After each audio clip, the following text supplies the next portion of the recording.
lot of this isn't going to make sense to you, and I'm sorry about that. I'm just going to start at the beginning, with the house.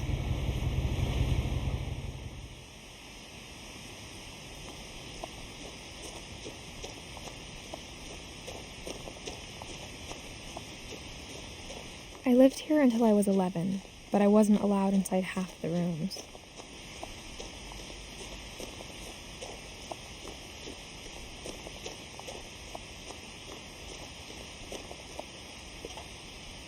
Inside the mailbox were bills from 7 years ago, marked urgent, open immediately.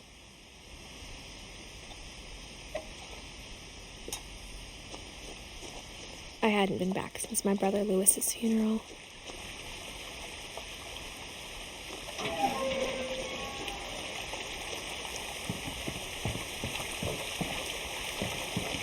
In her will, my mother left me a key, but didn't tell me what it unlocked. Maybe she thought I'd know, or she thought that the mystery would be enough to bring me back.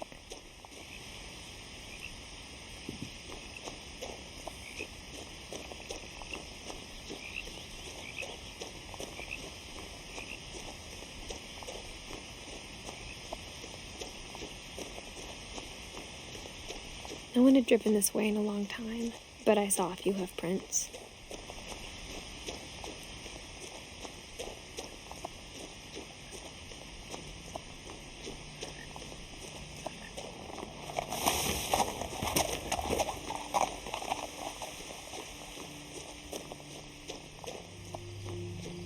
The truth is, even after I inherited the house, I never thought I'd come back to it.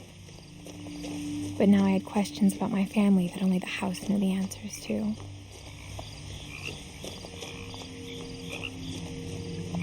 The house was exactly like I remembered it, the way I'd been dreaming about it.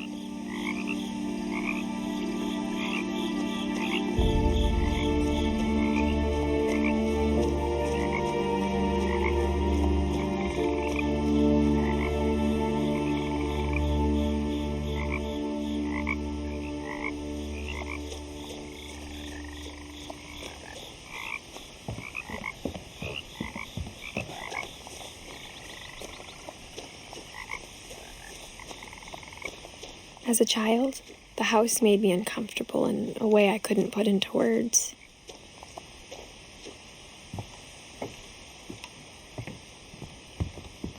Now, as a 17-year-old, I knew exactly what those words were. I was afraid of the house.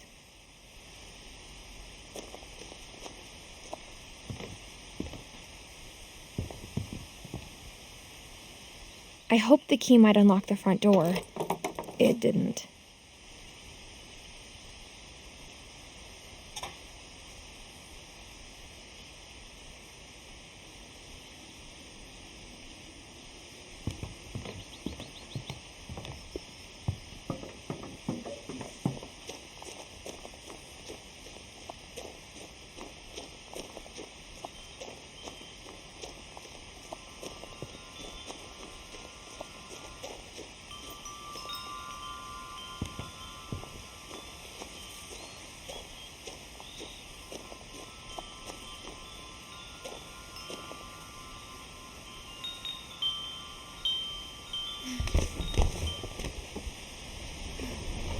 Crawling through the doggy door used to be a lot easier when I was 11.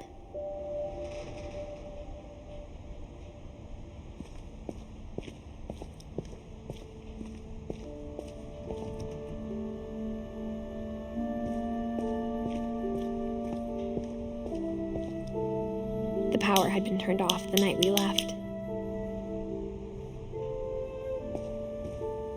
For the first time in years,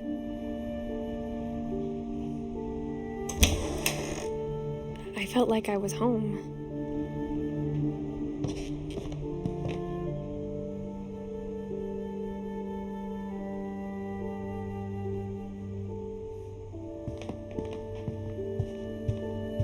The table was still a wreck from the night we left. It was like a bomb had gone off, killing everyone but sparing the furniture.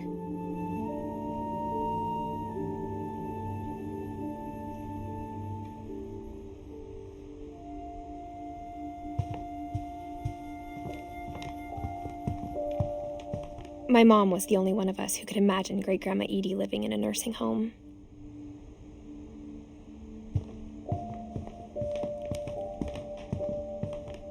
Nothing in the house looked abnormal. There was just too much of it, like a smile with too many teeth.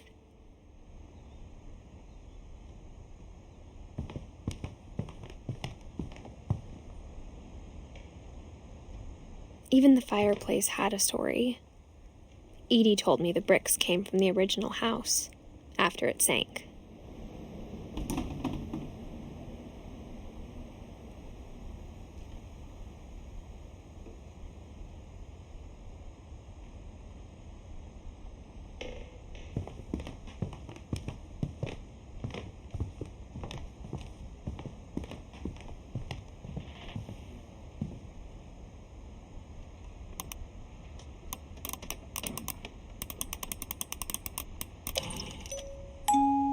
Great-Grandpa Sven built a music box for Barbara, along with the rest of the house. Mom always told me to stay out of the basement, so I wasn't too surprised when the key didn't fit.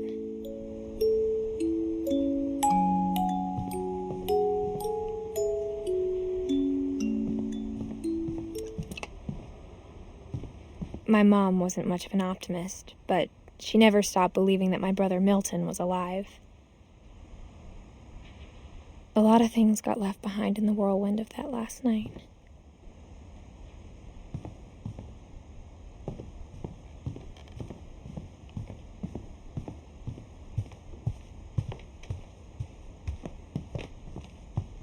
Instead of a family, there were just memories of one.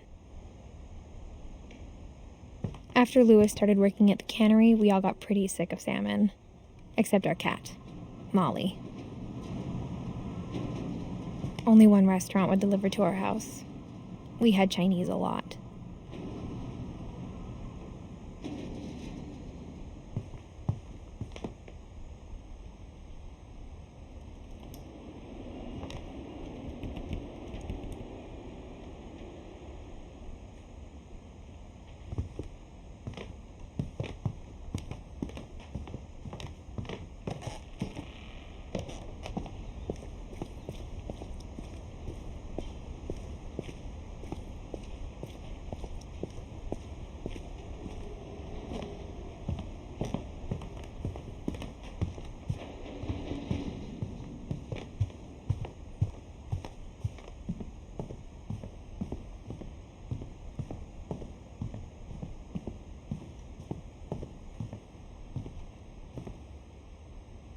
After Milton disappeared, Mom sealed up all the bedrooms.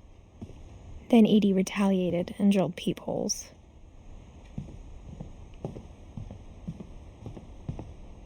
Whenever people ask me about my family, the first thing they always want to know about is Barbara.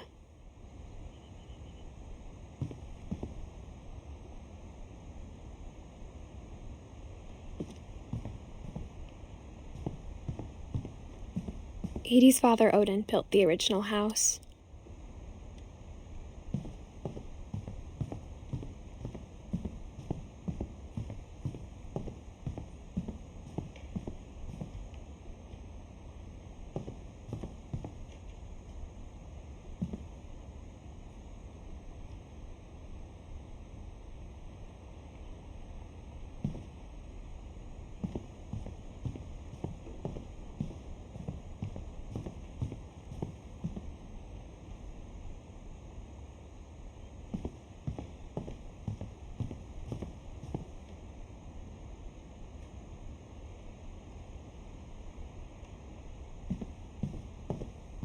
I spent a lot of time playing in Great Uncle Walter's room.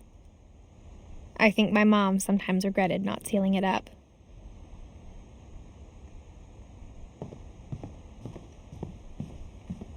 Louis told me there were secret passages, but I never believed him.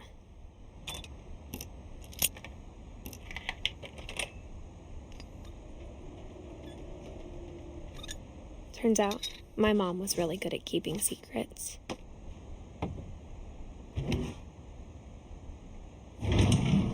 Now it was time to find out what my mom had been afraid of.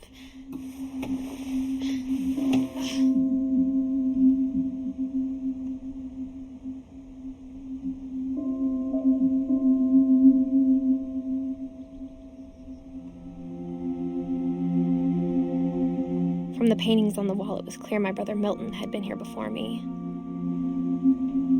Reading this, maybe it sounds like I had a plan. But I had no idea what was behind that door.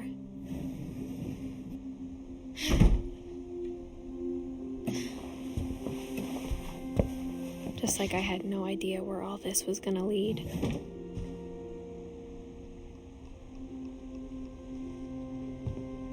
I grew up looking at Molly's room through the peephole. Molly's gerbil had a tiny bedroom with its own even tinier gerbil cage.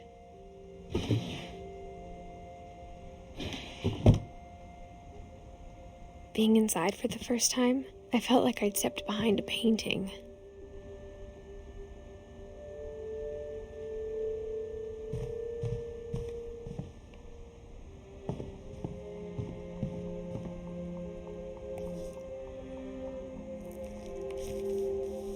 December 13th, 1947. Dear Diary, I'll be gone soon, but I wanted to tell somebody about what's gonna happen. It started when Mom sent me to bed without dinner. I woke up and I was starving, so I looked around for something to eat. The gerbil food was dry, but I didn't mind it.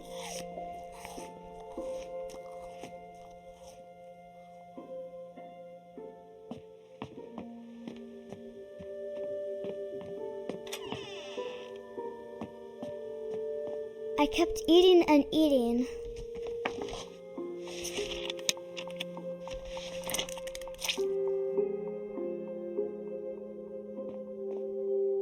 I ate a lot of things that night.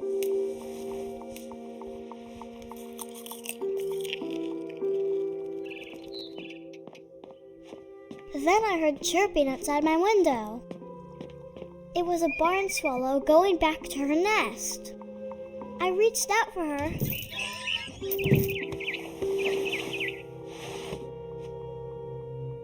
And suddenly, I was a cat.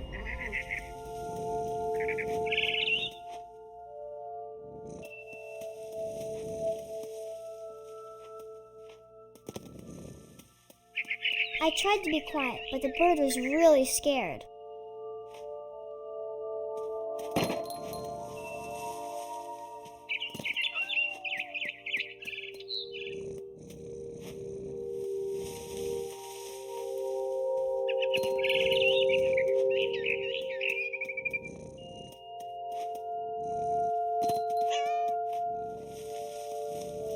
Mom and Dad didn't even look at me.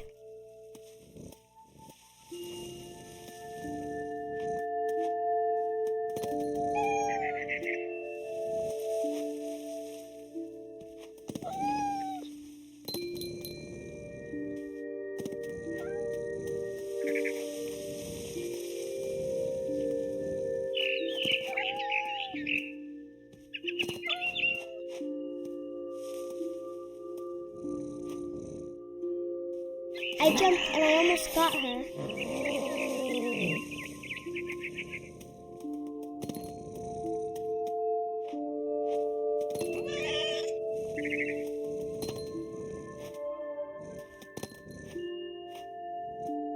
I could tell she was getting really tired. Now I was up in the big tree. I promised Dad I wouldn't climb it anymore. All I cared about was eating that mama bird.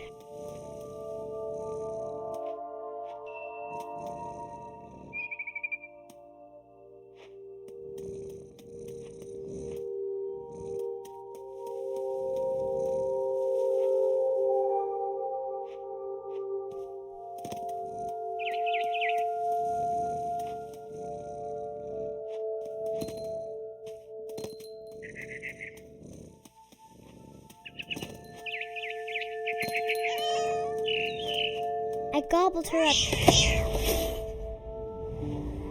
And suddenly, I was an owl. First, all I heard was the wind. Then I heard little teeth nibbling in the grass.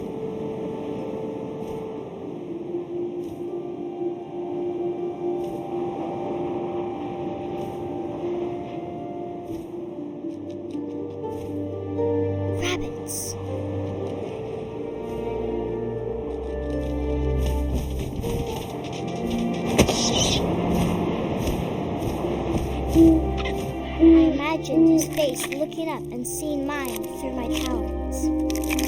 I swallowed him up, and I didn't chew one bit. Then I flew off to find something bigger.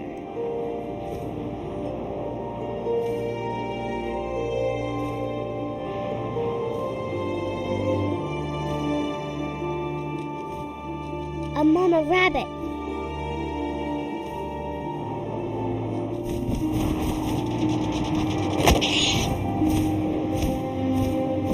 She was almost too big to carry.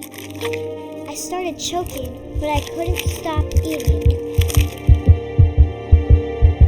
And suddenly, I was a shark.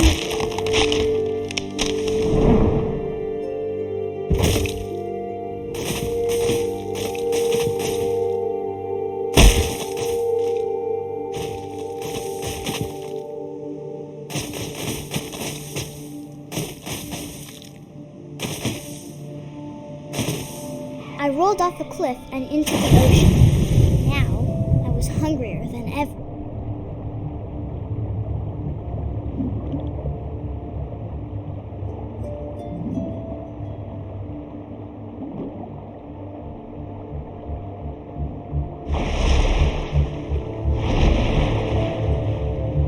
I wanted fat, juicy seals.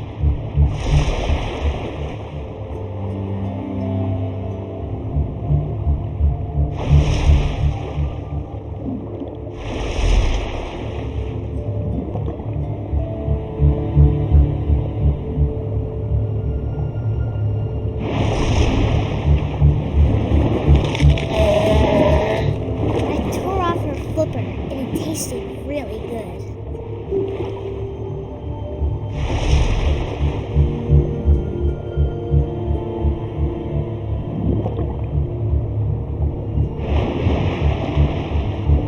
I grabbed on tight.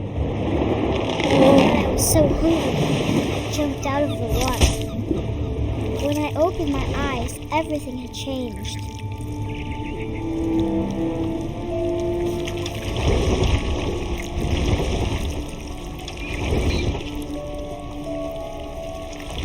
A monster, and I smelled people everywhere.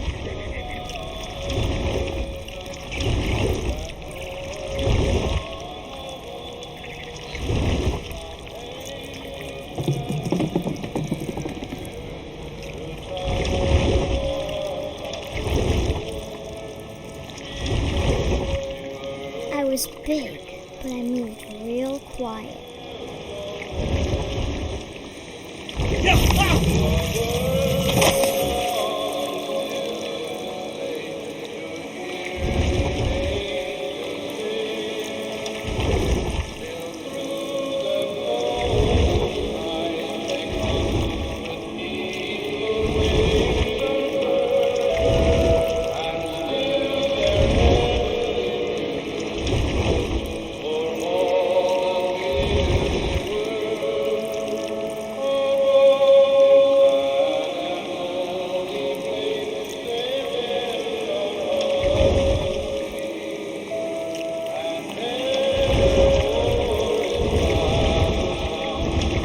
To stop, but also I didn't.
still hungry. And across the water I smelled something new, something I had to have, so I swam towards it.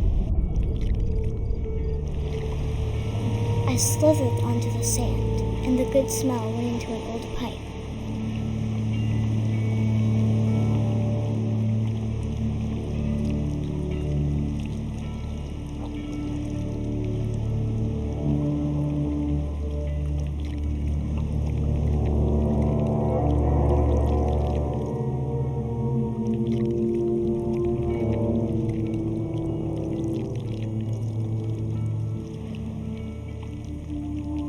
I got closer and closer.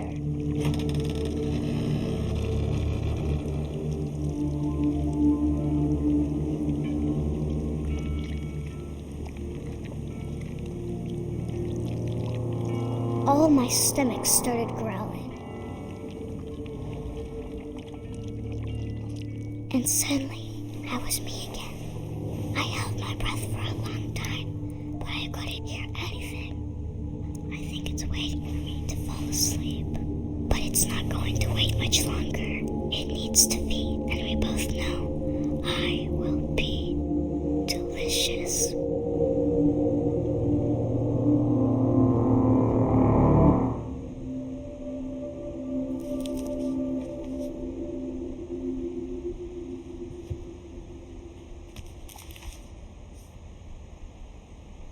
I'm not sure if I believed all of that, but I'm sure Edie would have.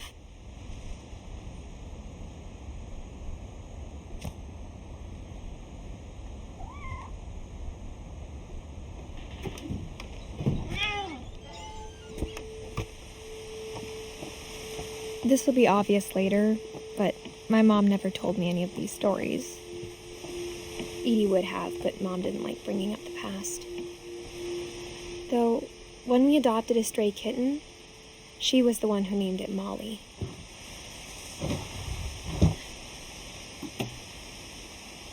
I spent a lot of time in Great-Grandma Edie's room.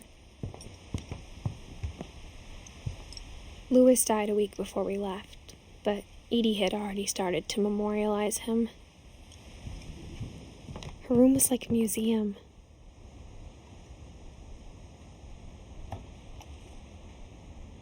For 500 years, the Finches have been famous throughout Norway for their fortune and misfortune. Odin Finch buries the latest victims of the family curse, his wife Ingeborg and their newborn son, Johan. On January 7th, 1937, he set sail with his family and his house, hoping to leave the curse behind. But 40-foot waves off the coast of Washington send the house and Odin to the bottom of the sea.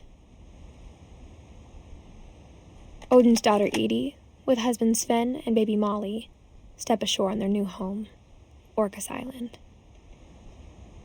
Odin Finch is the first to be buried in the new family cemetery. His daughter Edie is already dreaming of a new Finch house.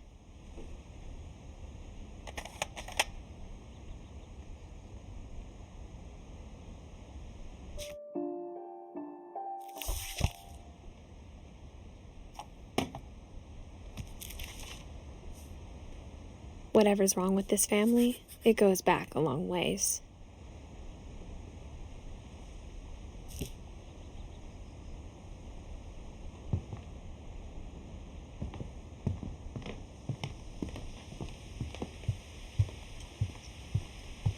When Edie told people Sven was killed by a dragon, she could also have said he was building a dragon-shaped slide that collapsed. She could have, but she didn't.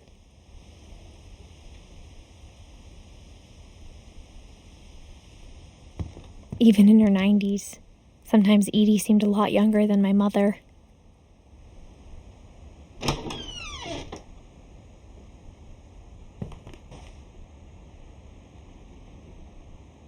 The only trace Grandpa Sam's first wife Kay left on the house was the pink bathroom. It was a pretty big trace.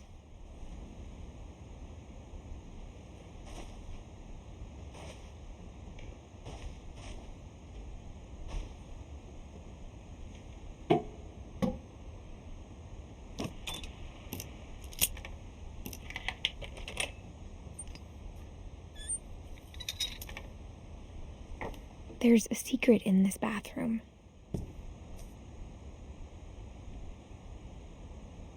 It's in the last place you would look.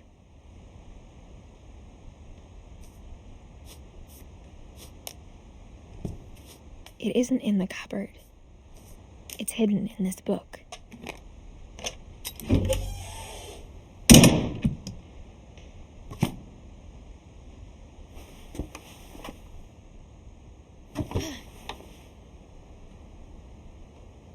Sven gave Sam an old camera he'd refurbished. He never put it down.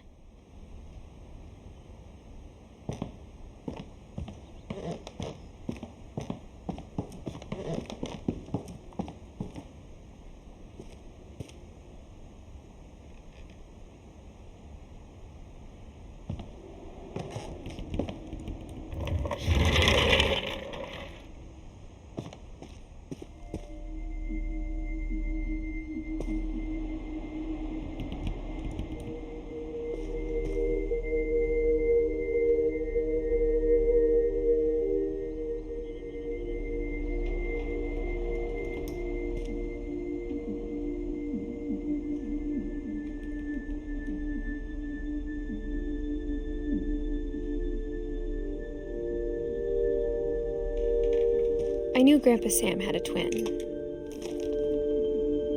and that he never talked about him. I guess my grandpa didn't like history any more than my mom did.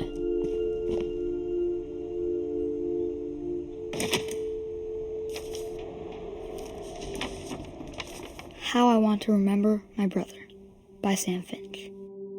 The thing I remember is that when he made up his mind, that was it.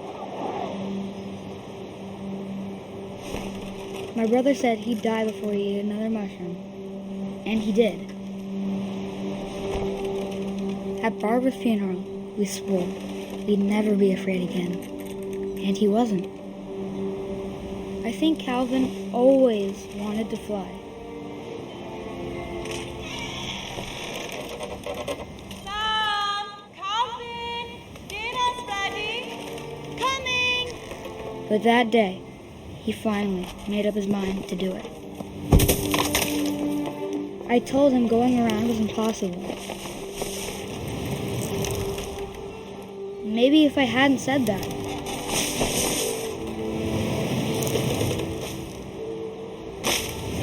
Albert, I'm not gonna tell you again. Maybe if the wind hadn't picked up.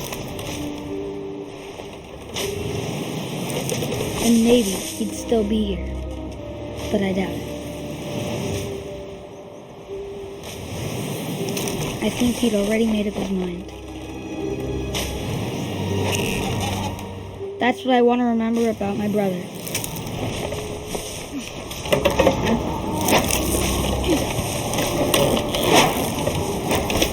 The day he made up his mind to fly. And he did.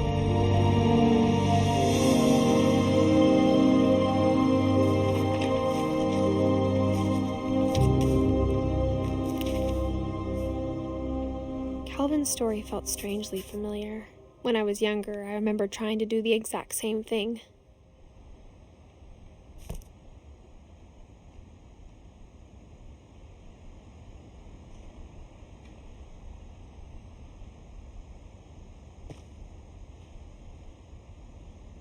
After the funeral, Edie roped off Calvin's half of the room.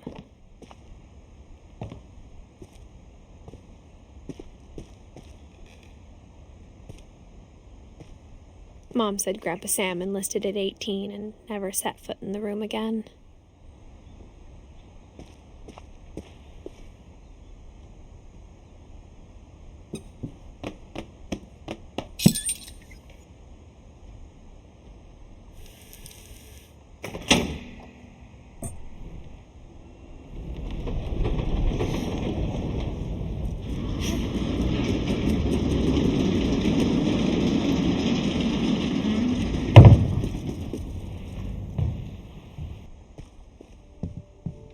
The passages were a pretty tight fit. They'd obviously been built for smaller hands and bellies.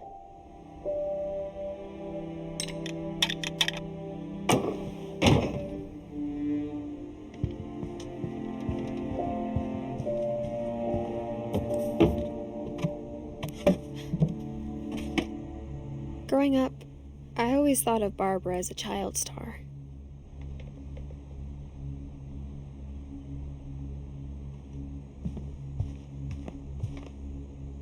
I never thought about how hard it must have been for her afterwards.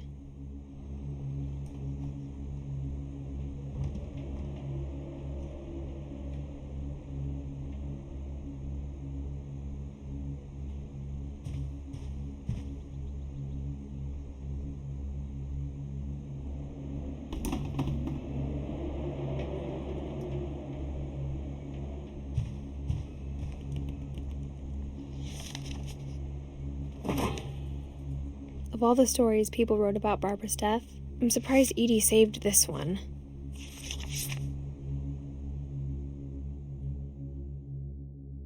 Old Jack here with another ghastly tale inspired by America's most unfortunate family. I'm calling it The Surprise Ending of Barbara Finch. As a child star, Barbara was famous for her scream. Now at 16, she was all washed up. A has-been. But in a lucky break, she'd been asked to perform her signature scream at a local convention for monster movie fans. It was just the boost her career needed. Unfortunately, her scream hadn't aged well. Getting better. I think you just need the right motivation.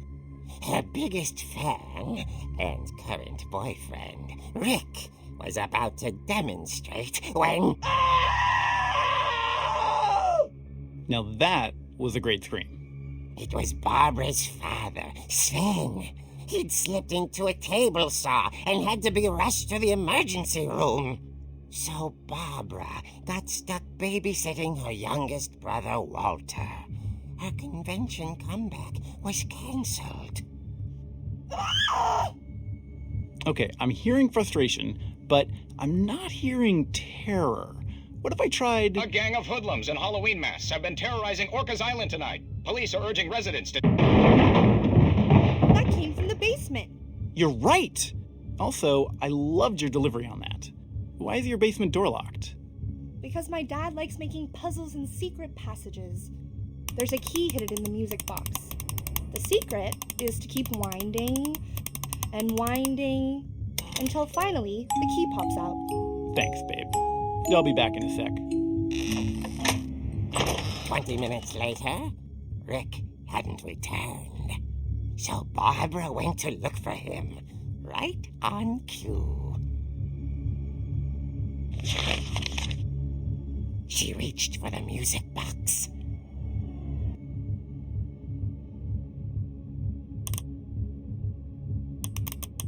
And as she wound the key, she listened for Rick, but the house was silent.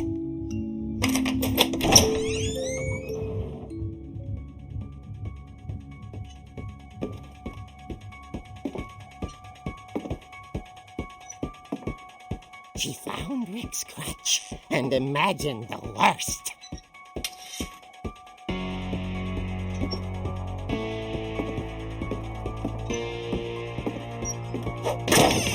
The gang's leader is the infamous Hookman killer, Dr. Carl Hamill, who impaled and then ate his family 10 years ago tonight.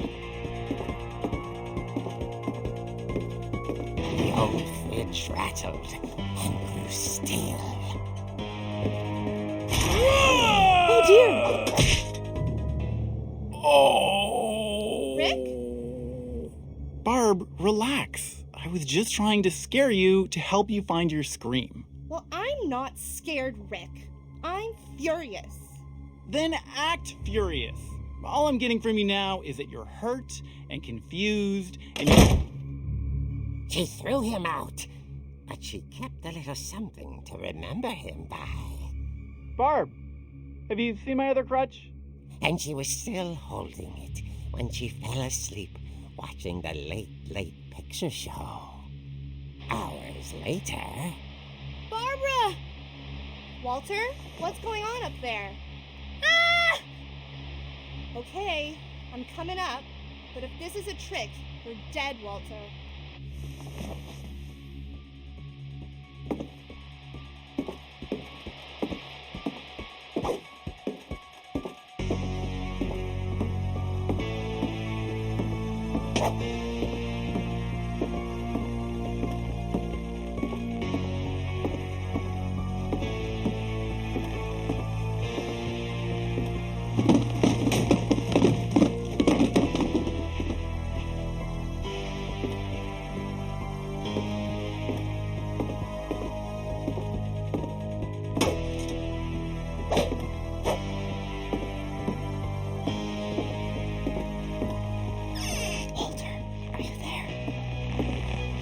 Walter vanished, but his bedside radio was still on.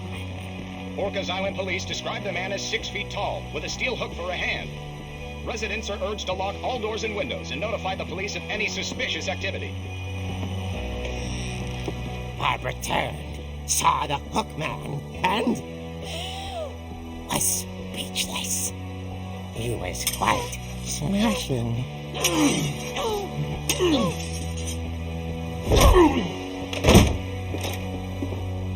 And he was.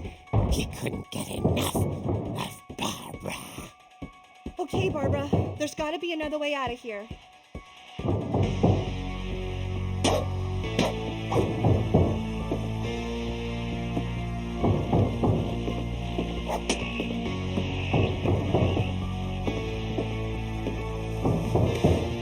That night, she played her part beautifully.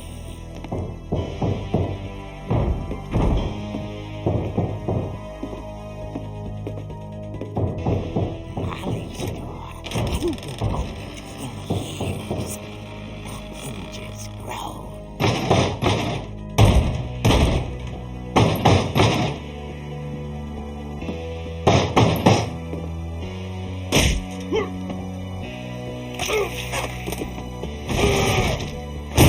He wasn't moving, but she sensed the story might not be over yet.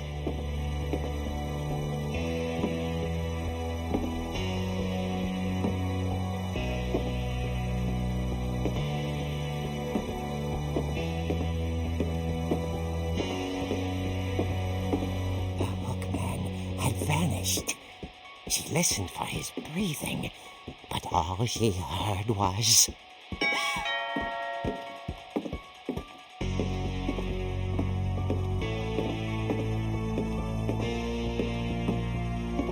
At the door, she heard whispering.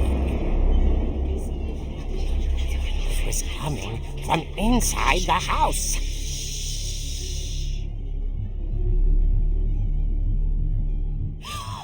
Oh dear. The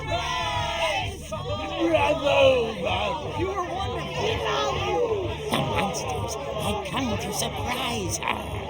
For Barbara, it was a dream come true. Then she saw what kind of monsters they were, and she realized what was about to happen. She was going to be famous. And with her final breath, Barbara Finch gave the performance of her life.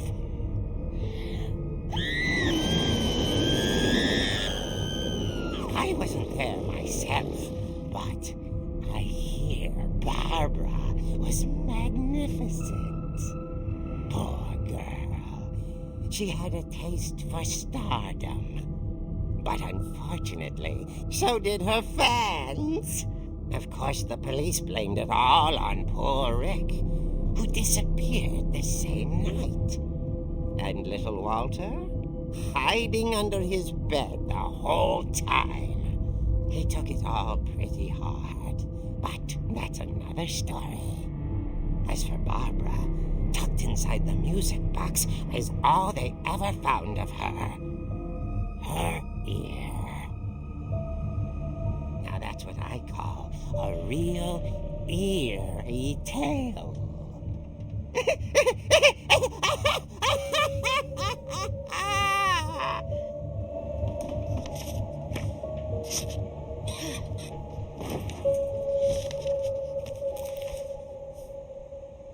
Edie told me all Barbara wanted was to be remembered, as absurd as that comic was. Maybe what Edie saw was a happy ending.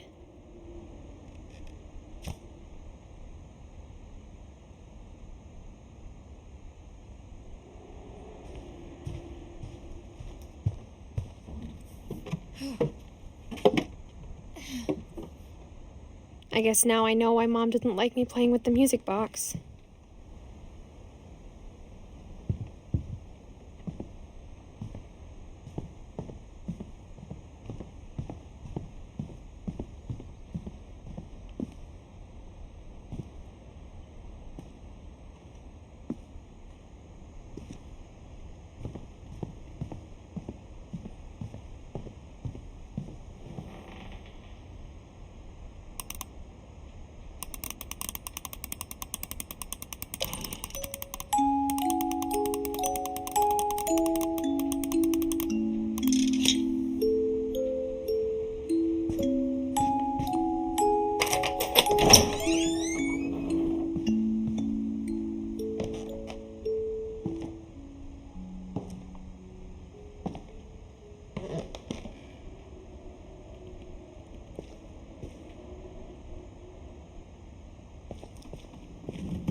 Mom said the basement was off limits, unless I wanted another tetanus shot.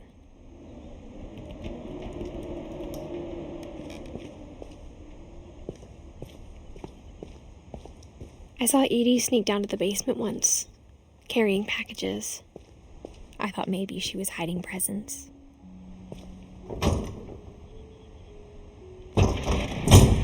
It turned out she was hiding a lot more than that.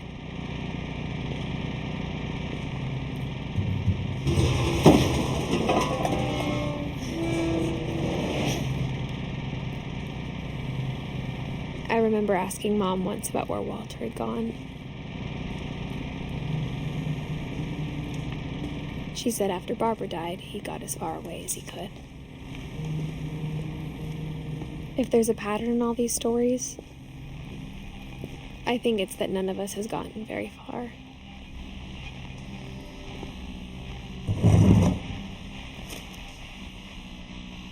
Goodbye, everyone.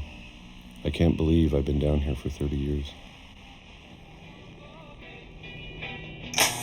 On that first day, after the shaking started, I didn't think I'd survive a week.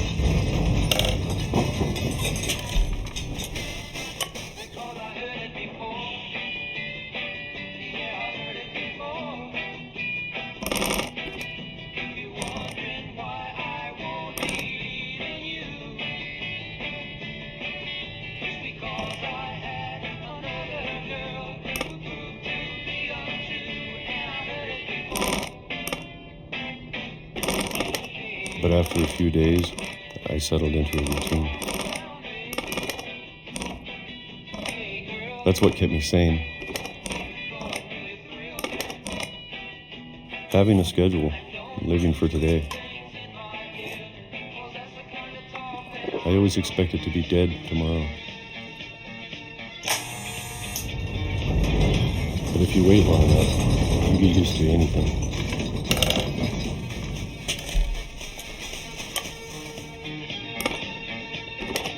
Even a monster on the other side of the door starts to feel normal. Almost friendly.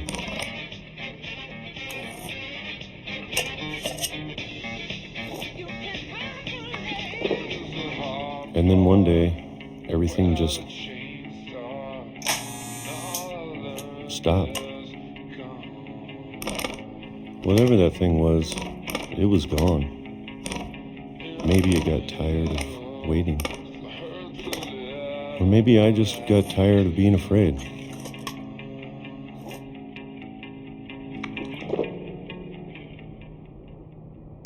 It's been a week now, the longest in 30 years. I'm done waiting. I have to leave while I still can.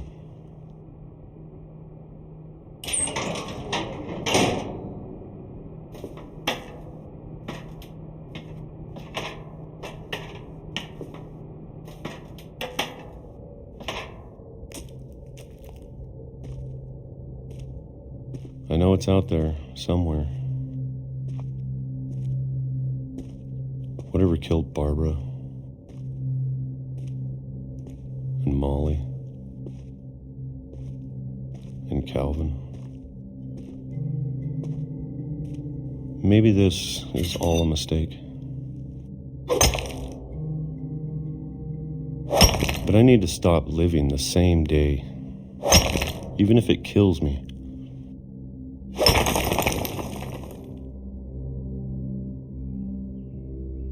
Whatever's out there, I want you to know I'm ready for it. I'm going to appreciate all of it, especially the food. I don't mind if I only have a year left, or a month, or a single week. I'd be happy with one more day. I can already imagine the sun on my face.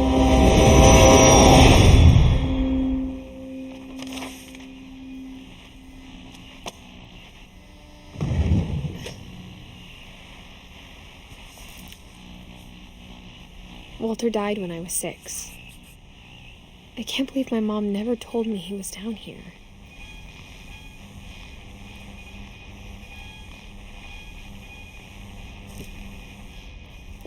I'm sure my mom was trying to protect me.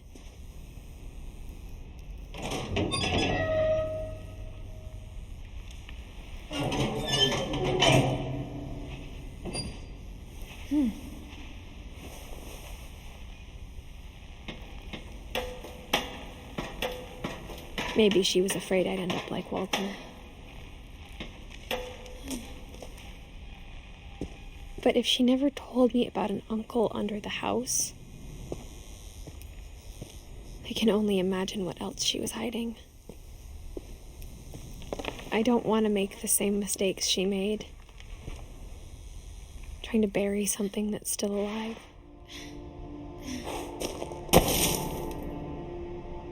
Now that there's only one of us left, or maybe two, I thought it was time I heard the stories for myself and found out what happened to everyone else. But now I'm worried the stories themselves might be the problem. Maybe we believed so much in a family curse, we made it real.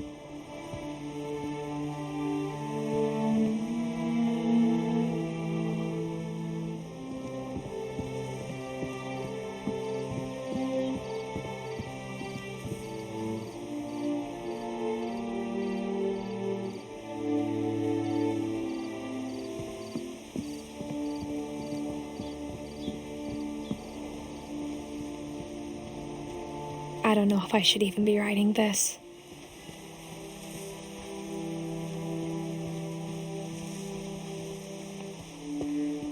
Maybe it'd be better if all this just died with me.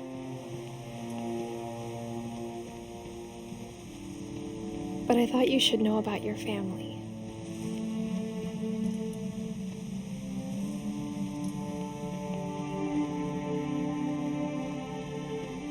And the history you're a part of.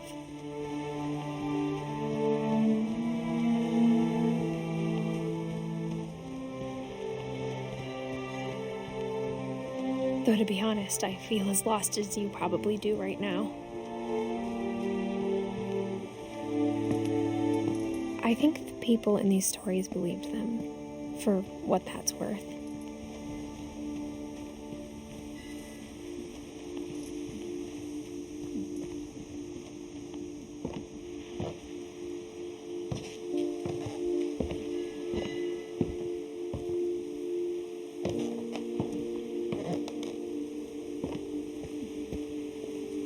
And when you look at the house, that history of imagination and stubbornness and madness, any of it seems possible.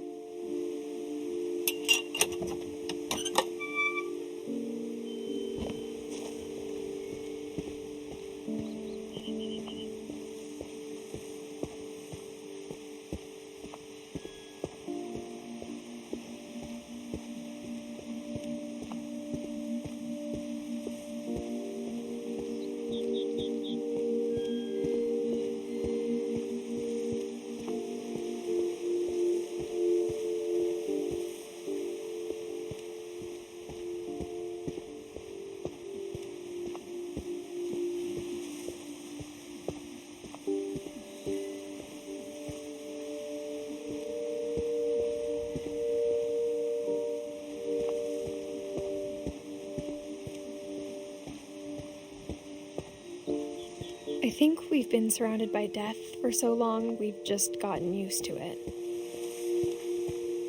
What kind of family finishes building a cemetery before starting the house?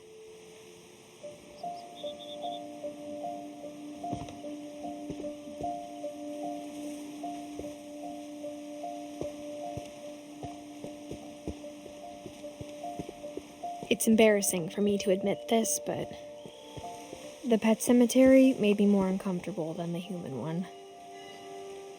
3 of the gerbils were mine, and 2 had been my fault.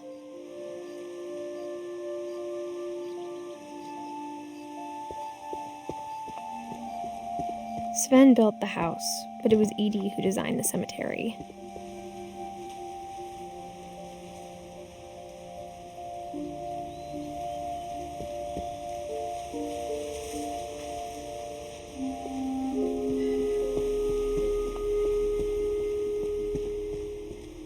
I'm sure Odin's monument had been Edie's idea. My mom was always trying to move on, but for Edie, the past never went away.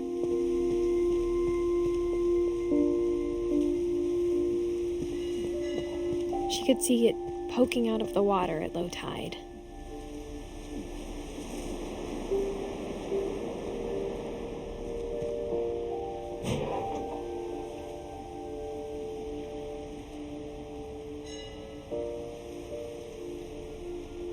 Edie said she dreamed about the old house every night.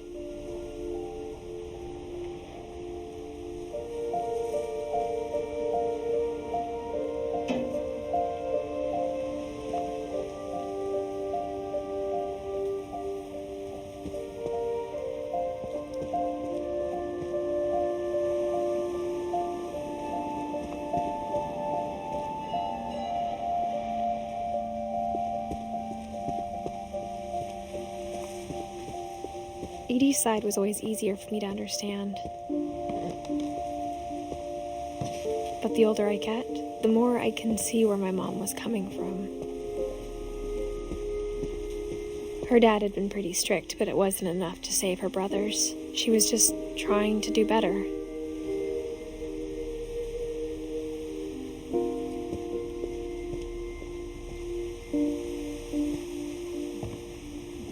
She lost 2 of her brothers, just like I did. I get why she tried so hard to protect us.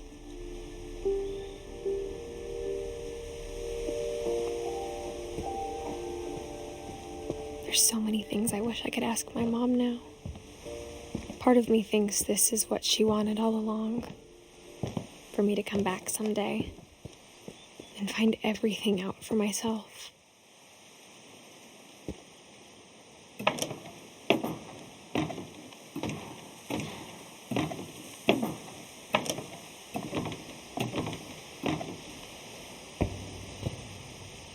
But looking back on it now, if she told me there was going to be so much climbing, I never would have come when I was 22 weeks pregnant.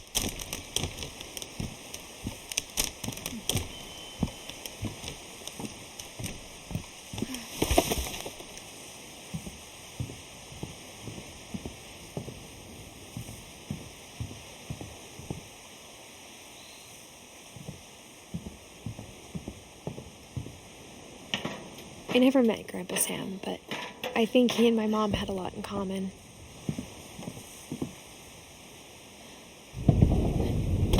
They were both pretty intense. Sam spent his life shooting photos, but Mom said he got nervous being in front of the camera. I guess we're all afraid of something.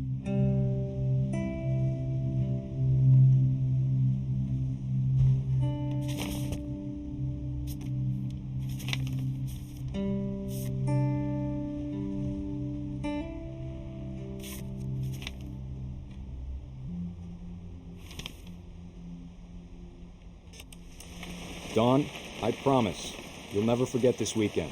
Yes, sir. These memories are going to last a lifetime. Am I going to have to shoot anything? It's a hunting trip, Dawn. Shooting is strongly encouraged. Shouldn't we be leaving?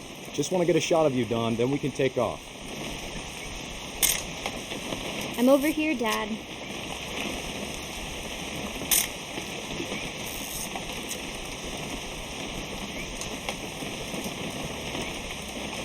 What?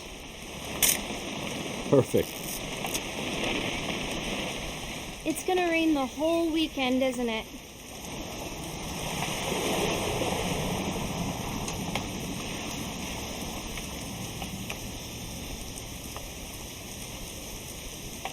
Please just take the damn picture. Hey, language. I will never forget. Okay, got it. I'm gonna take some pictures, okay? Just be careful. That camera's older than you are.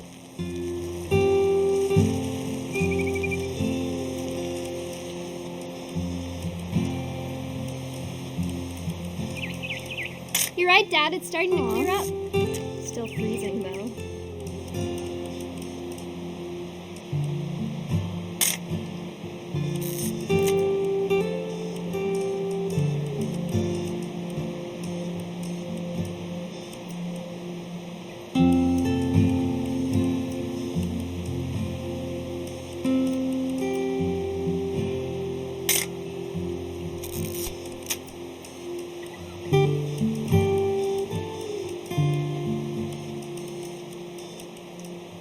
Definitely should not have drunk all that coffee.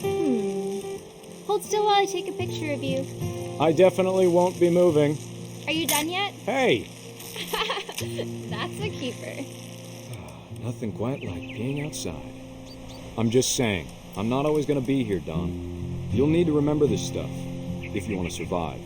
I'll be fine, Dad. You know who else thought he was gonna be fine? Some guy who died. Don, I'm being serious. I know, Dad. You're always serious. Doesn't being out here make you want to chill out? Well, to tell you the truth, I haven't been out here in 20 years.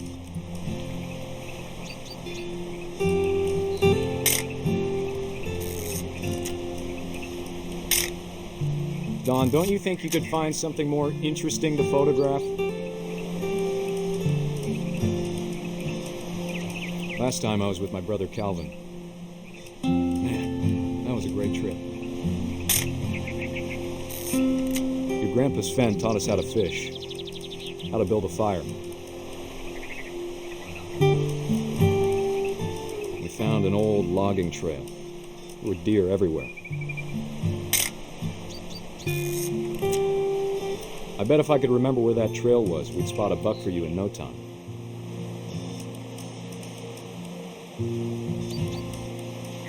Dad! Good eyes, Don.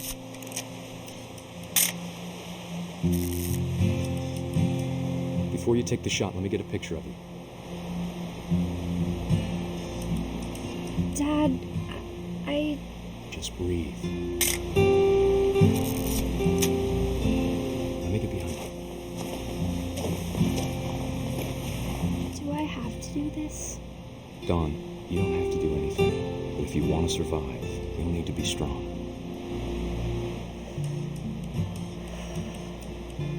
Now keep yourself squared up. Great shot, Don!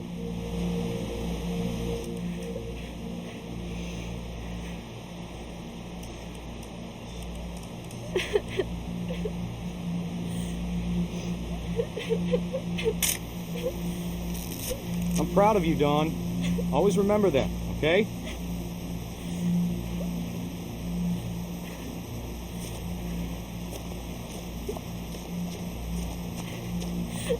Sorry, Don. Just gotta reset the timer.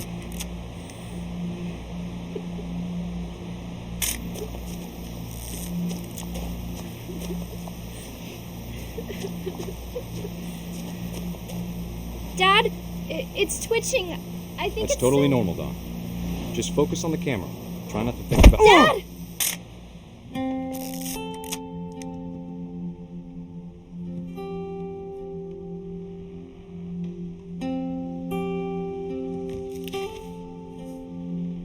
Of all these stories, that's the one I wish most that my mom had told me.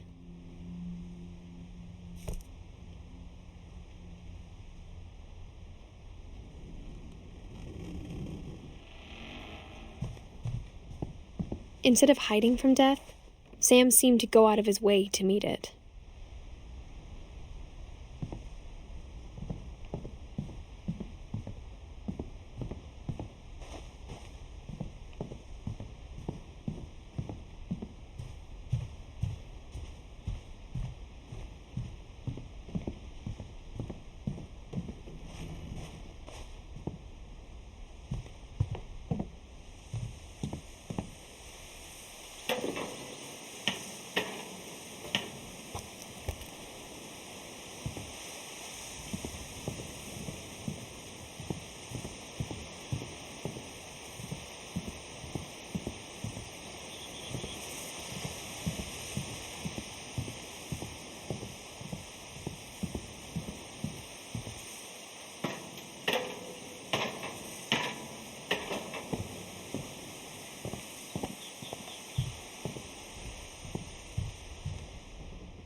After Sam died, my mom and Edie got really close. They'd both lost a lot.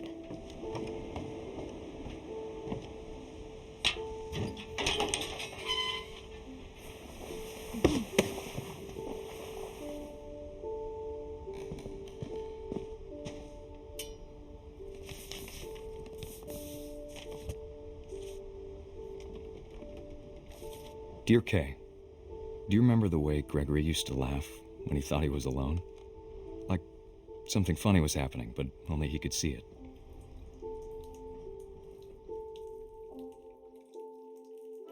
I think he saw things the rest of us don't.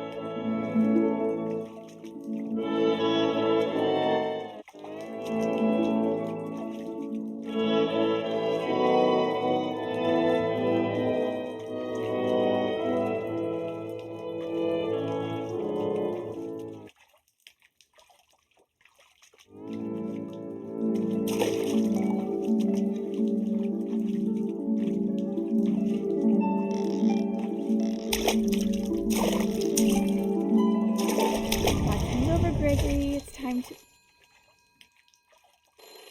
Hold on, sweetie. Hello? Sam, I told you I don't want to talk right now. I wonder what he saw. What his world was like.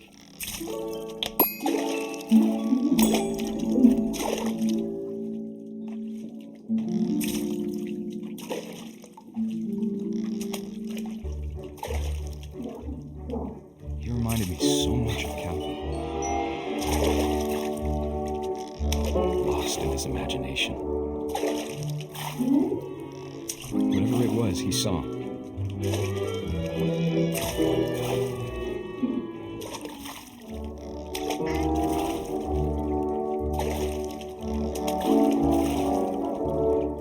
It sure made him happy.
I worried about the baby being too happy. But I could feel him slipping away. Sorry about that, Gregory. I know you did everything you could. Maybe if I hadn't called that night. Damn it. Hold on, I don't want Gregory to hear this.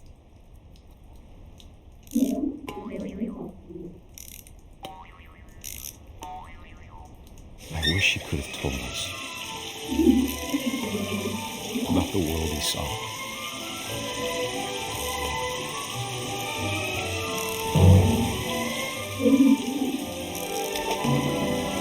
There's so much I don't understand about Gregory, about everything.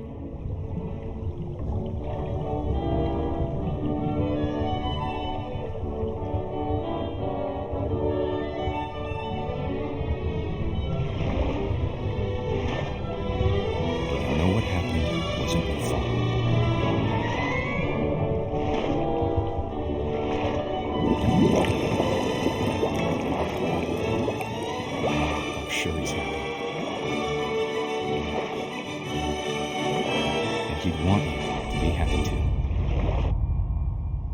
Good luck, Kay.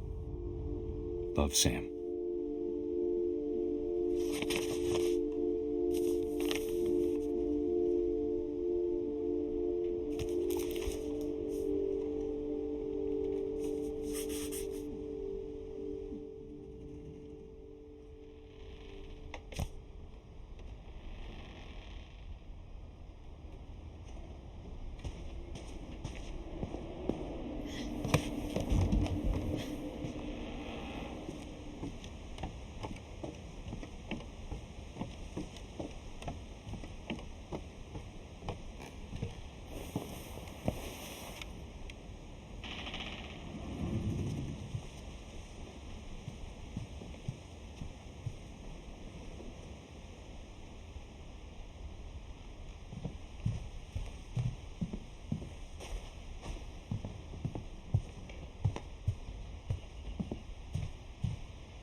I can't imagine my mom ever writing poetry, and yet... A poem for Gus, who always said the wedding was a bad idea. Our father never hit us kids, at least not very hard, before the day my brother said with teenage disregard that he'd be dead before he'd see a wedding in our yard.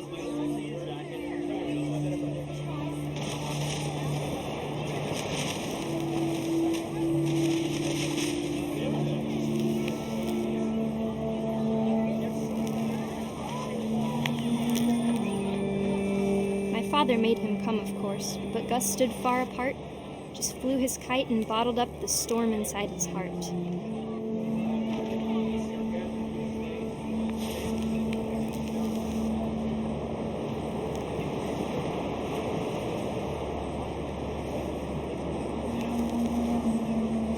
I tried to talk him out of it, but though he'd never met her, we don't need a stepmom were the words that I now pronounce you husband and wife. You may kiss the bride.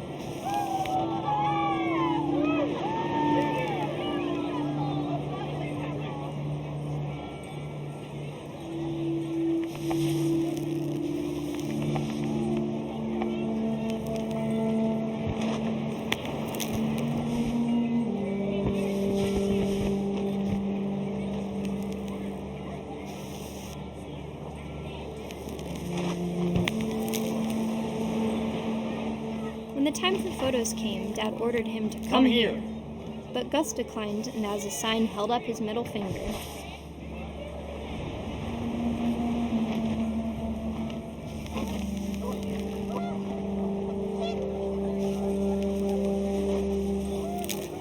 The wind picked up, and panicked geese appeared and quickly went. But all the humans did that day was go inside the tent.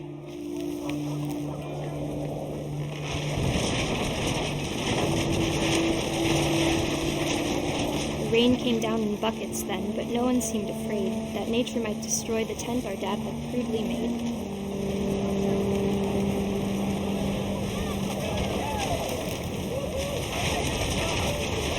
The thunder sounded much too close and full of angry power, but all my father said to this was, "Make the music louder."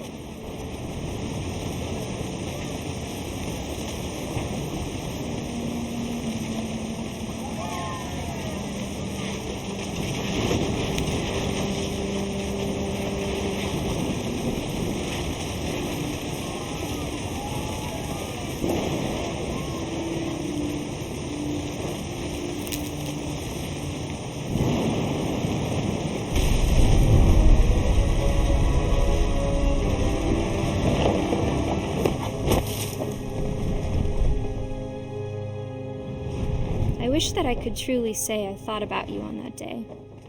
Out there on the beach alone, just you, the wind, the sea, and foam. But I didn't, until we found you.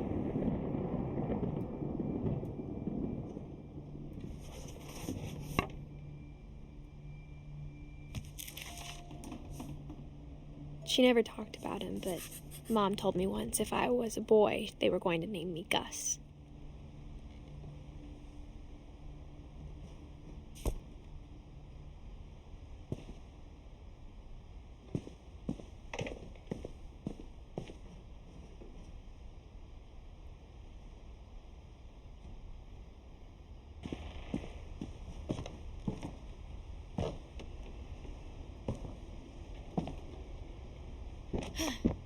My mom moved up to the loft after her brothers died.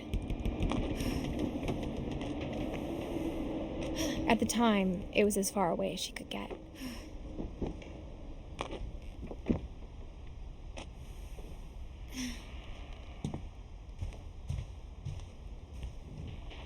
My mom moved to India a week after graduation and got a job teaching English. She spent a summer building houses in Calcutta, where she met my dad, Sanjay.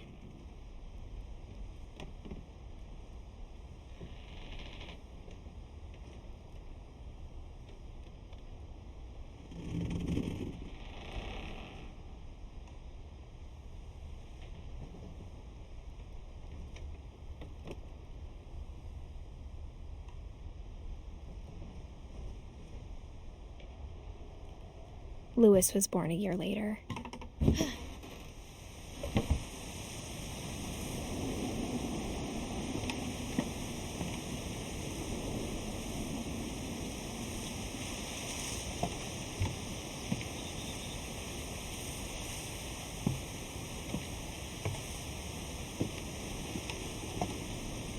When my dad died, I don't think Mom knew where else to go.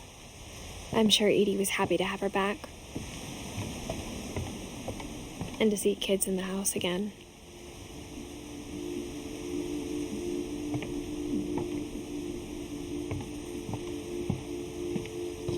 The house had to get a little bigger, but Edie was used to that. And for a while, things were good, almost normal. But it didn't last.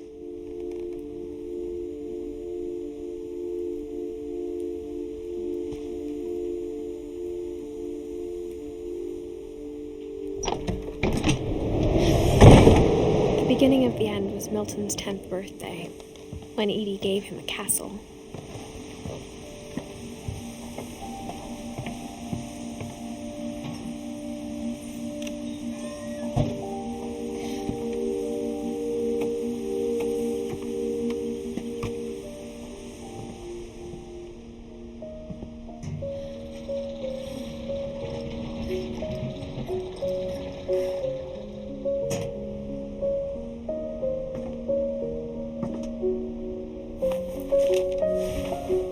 Edith Finch in The Magic Paintbrush.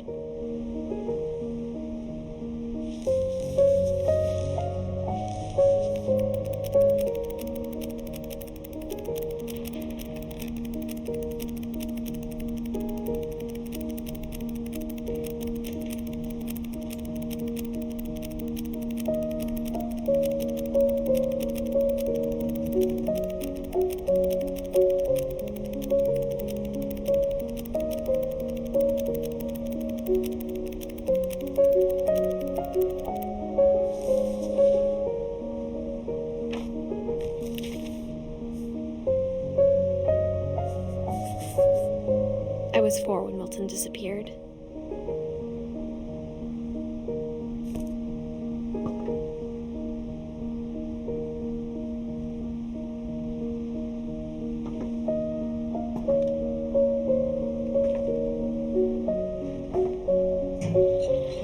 Mom spent months searching for my brother. Then she sealed the doors.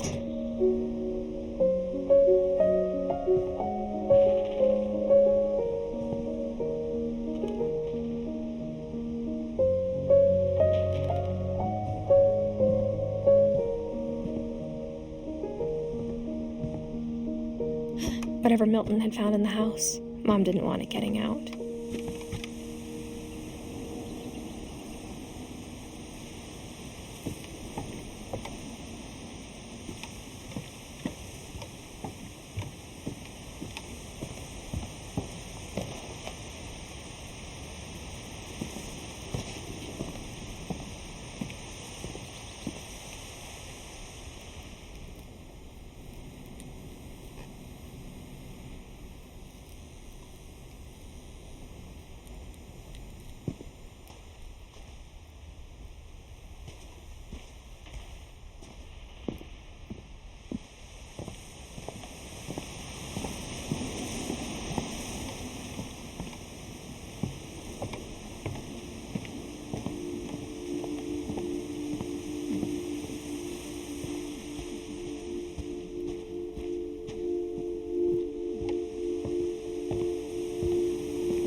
Mom definitely blamed Edie, but I think Louis blamed himself.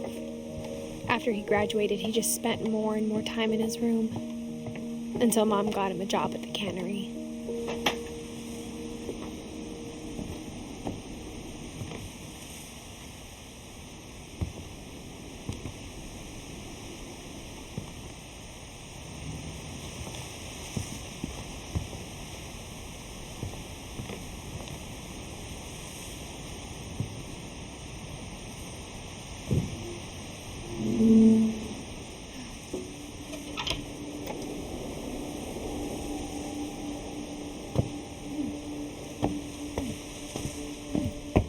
Louis's room smelled very, very familiar. That part of him lived on.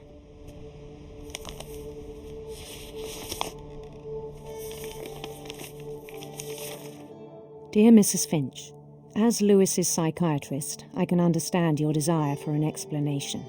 As I see it, the trouble began in January, shortly after we convinced your son to seek treatment for substance abuse.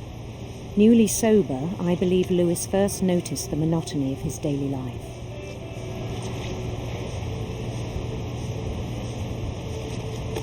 He kept working at the cannery.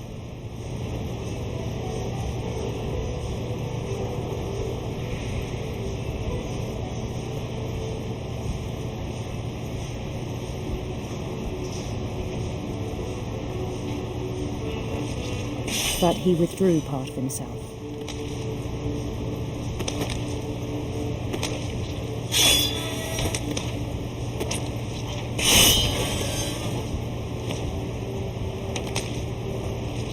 In our sessions, I saw the same behavior.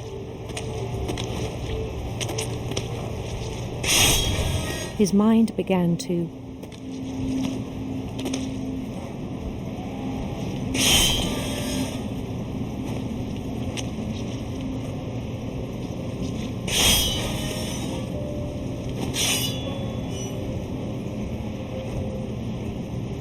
wander. I asked him to describe it. He said he started small, imagining a labyrinth. He'd feel his way about.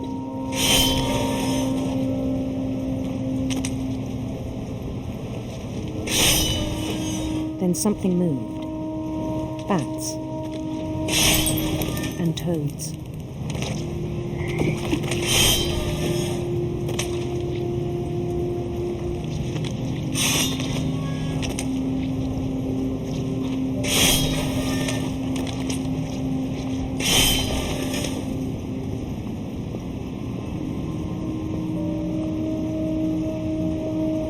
And things that have not names.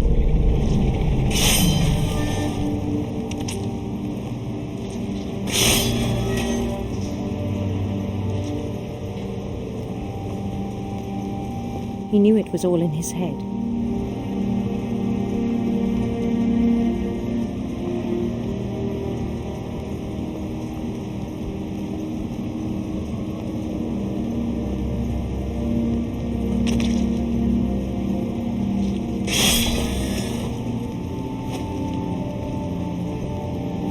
But he took it very seriously.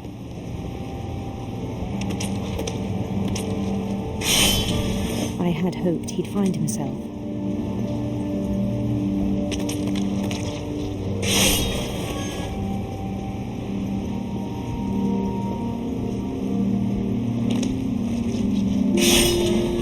But he found something more.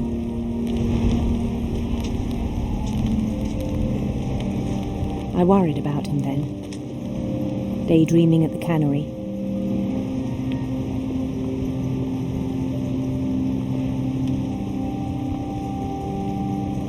I spoke with his boss, but he said Louis had become a model employee. Methodical, tireless, focused. Like a whole new Louis. So I let him go on.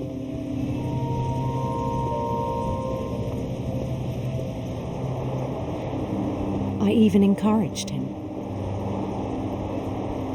It seemed very promising at first.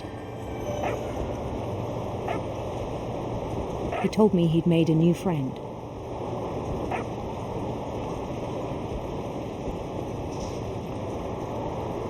On the edge of a city he named Louis Topia.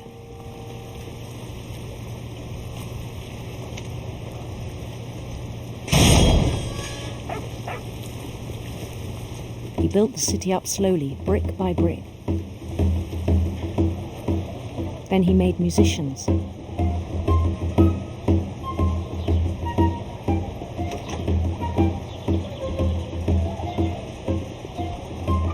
And songs for them to play. He talked about starting a band. And he was always humming something. Every day his imagination grew stronger.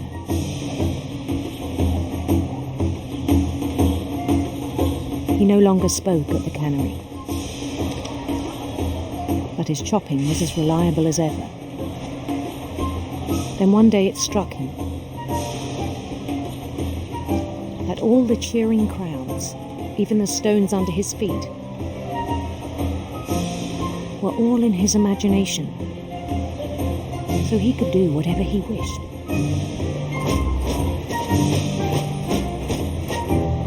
He held an election for mayor,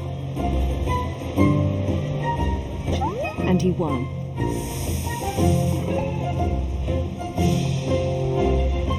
They begged him to stay, but his mind was already wandering. It became a game for him.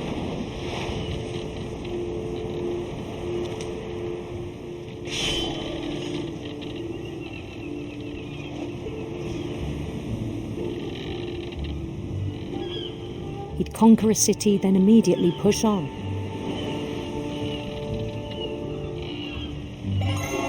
New Louisville.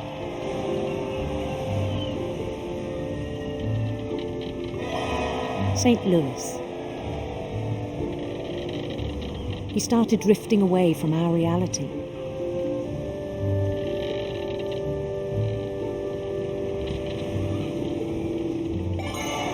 Minneapolis, until one day he forgot to go home from the cannery. Even as his mother pleaded with him, part of Louis kept sailing on.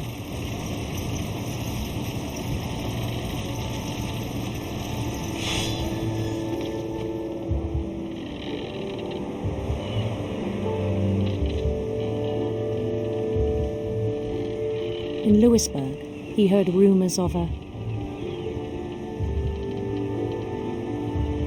beautiful prince.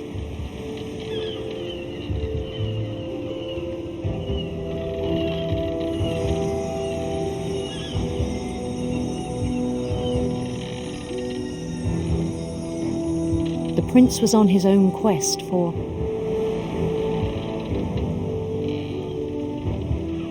radiant rainbows.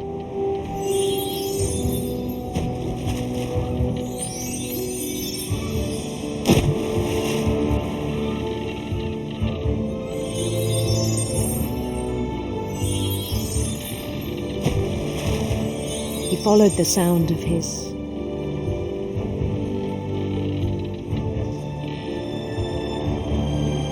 electric sitar.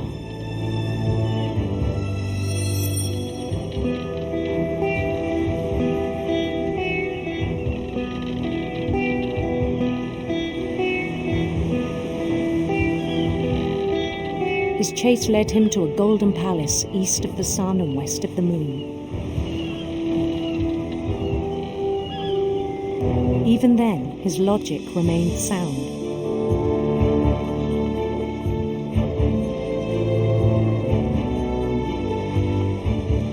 He knew the world was all in his imagination.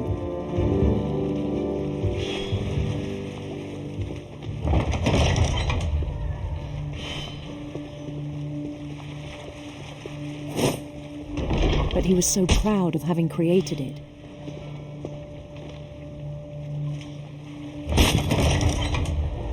In his own eyes, he'd become something greater than a king.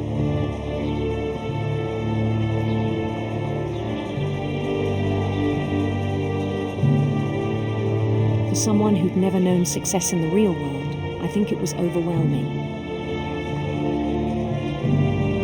And then it struck him that the real Lewis was not the one chopping salmon, but the one climbing the steps of a golden palace.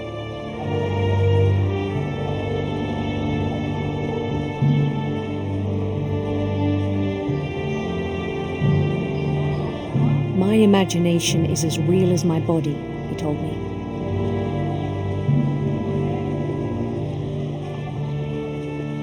It was hard to argue with him.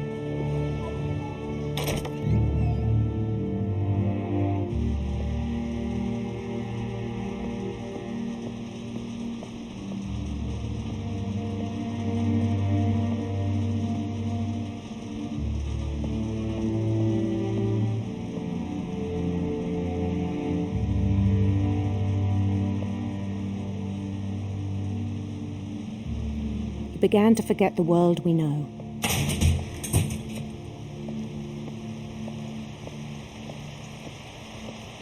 I think it pained him to remember Lewis, the cannery worker.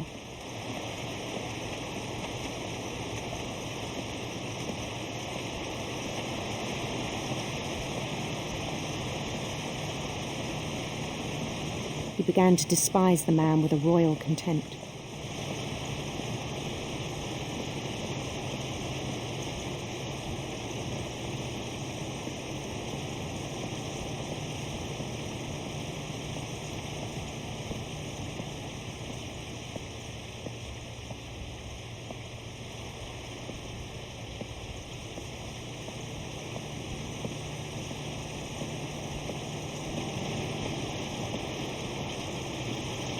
I still thought I could save him.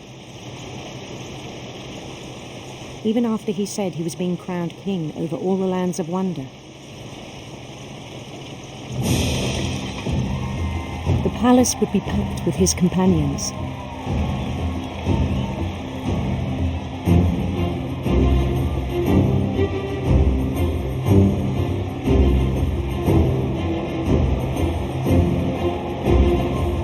Including the wise Calico who'd insisted on inviting him.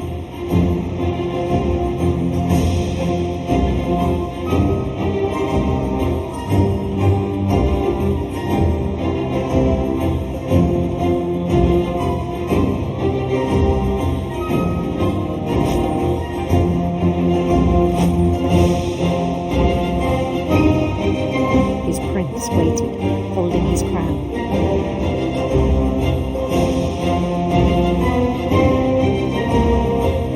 There was only one thing left to do.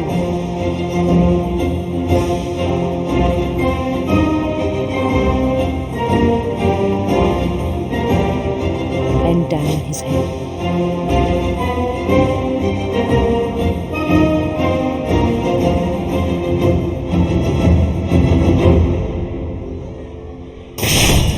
And the rest I think you know. Mrs. Finch, your son was a kind man who will be missed by all of us who knew him.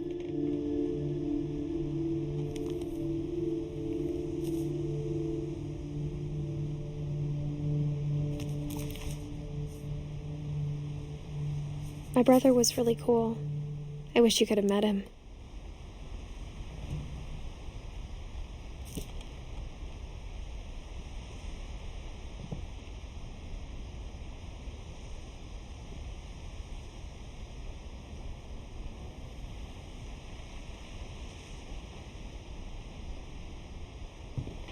Lewis and I spent a lot of time playing games together, but he was surprisingly bad at them. He died a lot.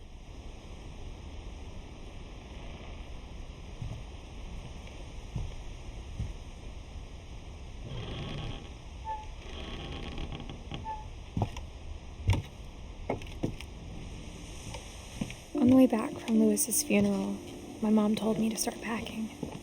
She waited until the day before we left to tell Edie. I'm not sure if she wanted to make it easier or harder.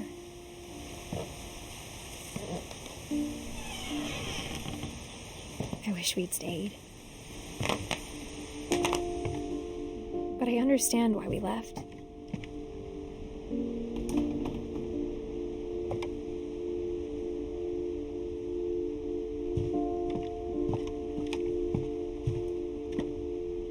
My mom ended up leaving everything behind.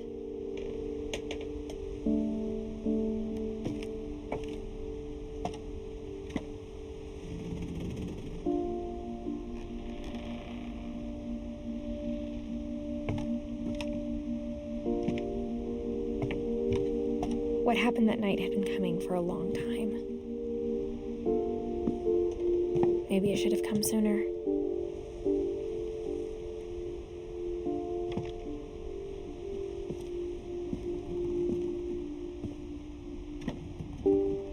But it had to end one way or another. All that's left now was to tell you about that last night.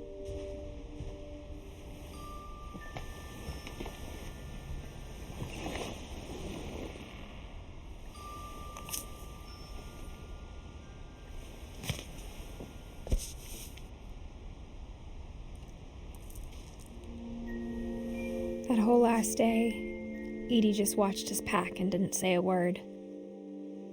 Until supper, when she raised her glass and said, "To our final night together, and all our final nights apart."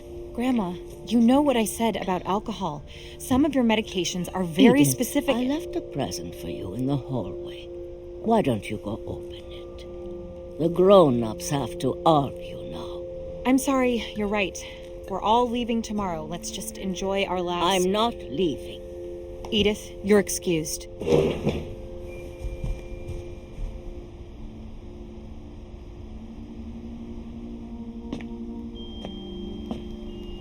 The power had been shut off that morning, but Edie always had plenty of candles. When my mom sealed the library, I don't think she knew about the other entrance, or that Edie had a key to it.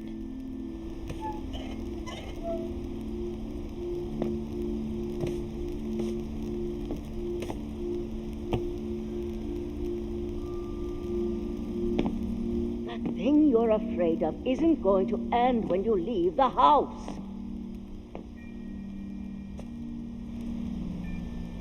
Edith has a right to know these stories.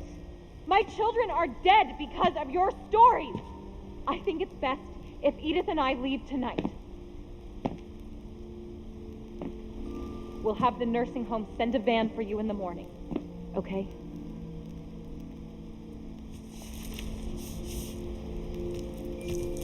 Dear Edith, there's so many stories I wish I could tell you, but there's only time for one. This is about what happened on the night you were born. That night, the tide went way, way out.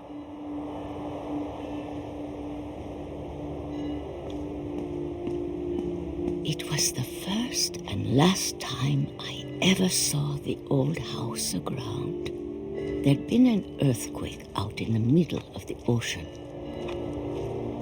They called it the lowest tide in 1,000 years.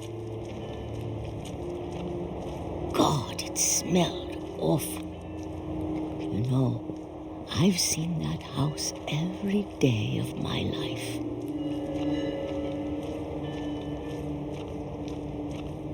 But I never thought I'd go back to it. When the fog rolled in, I lost my way.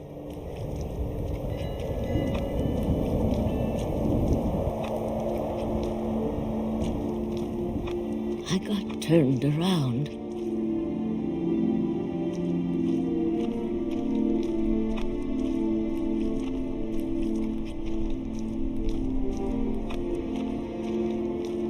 For a while, I wandered.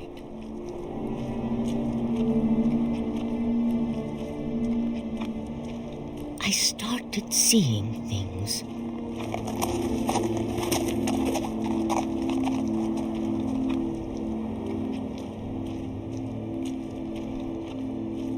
Things I'd forgotten had ever existed.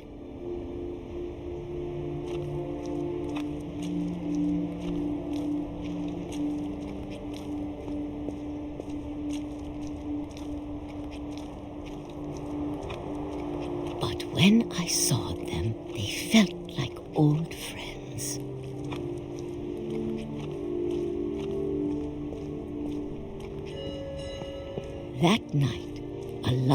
things came back to me.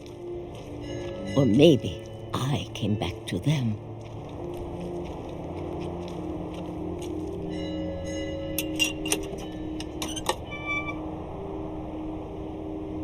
Things I can't explain, but that I need you to try and... Edith, what are you doing in here? It's mine. Edith! Mom, you're gonna rip it! Let go! I kicked and screamed, but Mom dragged me to the car.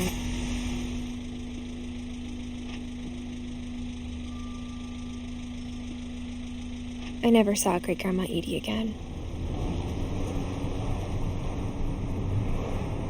The next morning, the band came to pick her up, but she was already gone. After that, we moved around a lot.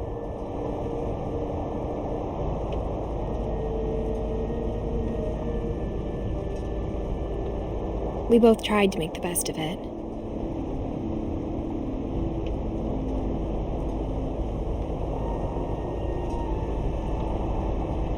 A few years went by.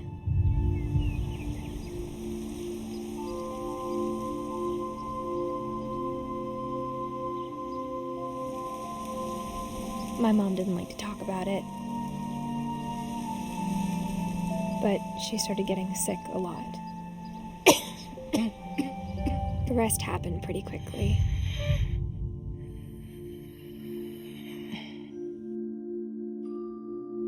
She got better for a while, and then she didn't. And then I was alone. The last Finch left alive.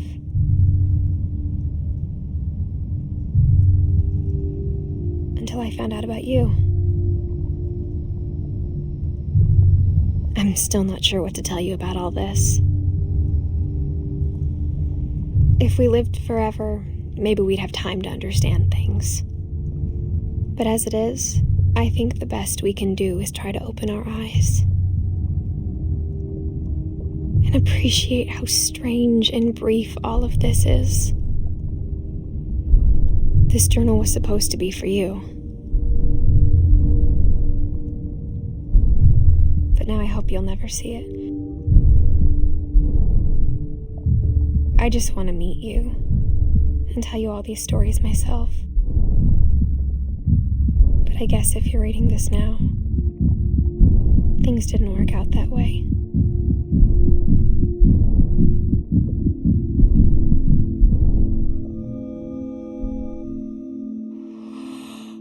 This is where your story begins. I'm sorry I won't be there to see it. It's a lot to ask, but I don't want you to be sad that I'm gone. I want you to be amazed that any of us ever had a chance to be here at all. Good luck.